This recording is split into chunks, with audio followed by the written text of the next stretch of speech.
Hello everybody, this is Hamza Siddiqui from the BFSS Institute. تو کافی دنوں بعد آج ویڈیو بنا رہا ہوں، جس کی وجہ کچھ ٹائم فریم نہیں بن پا رہا تھا اور کچھ پرسنل ایشوز تھے جس کی وجہ سے میں نہیں کر پا رہا تھا. لیکن انشاءاللہ یہ میرا پرومس ہے کہ آنے والے وقتوں میں آپ کے لیے ایک بہت زبردست کورس بھی متعارف کروں گا. ایک بہت زبردست یوٹیوب پہ اپنے ایک کورس لے کے آ رہا ہوں میں، اور ضرور جوائن کریے گا آپ اس کو. اور جو دوسری بات میں یہ کہنا چاہتا ہوں کہ آج کل جو لاک ڈاؤن چل رہا ہے تو اس پہ صبر کرنا بڑا مشکل ہو رہا ہے. گھر پہ بیٹھنا ایک بہت بڑا امتحان ہے لوگوں کے لیے. جو بیٹھ کے بور ہو چکے ہیں، مطلب عجیب سی کیفیت تاری ہوئی ہے کسی پہ. ہر کوئی چاہتا ہے کہ لاک ڈاؤن ختم ہو جائے، لیکن حکومت نہیں کر رہی کیونکہ وبا ہے.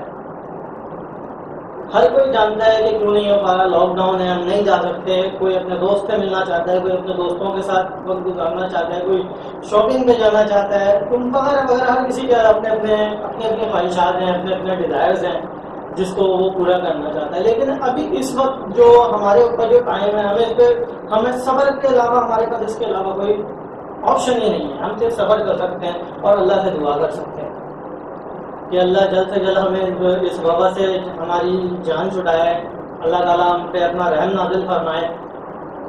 تو گزارش یہ ہے کہ صبر کریں، اپنے بچوں کو صبر کی تلقین کریں، اپنے چھوٹے بھائی بہنوں کو صبر کریں. ہاں، آپ کوشش کریں کہ آپ صبر کر لیں، کیونکہ بچے دیکھ کے سیکھ رہے ہوتے ہیں.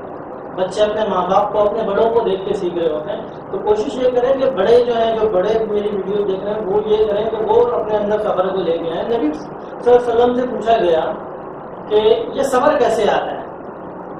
بڑا عجیب سا کوشچن ہے نا.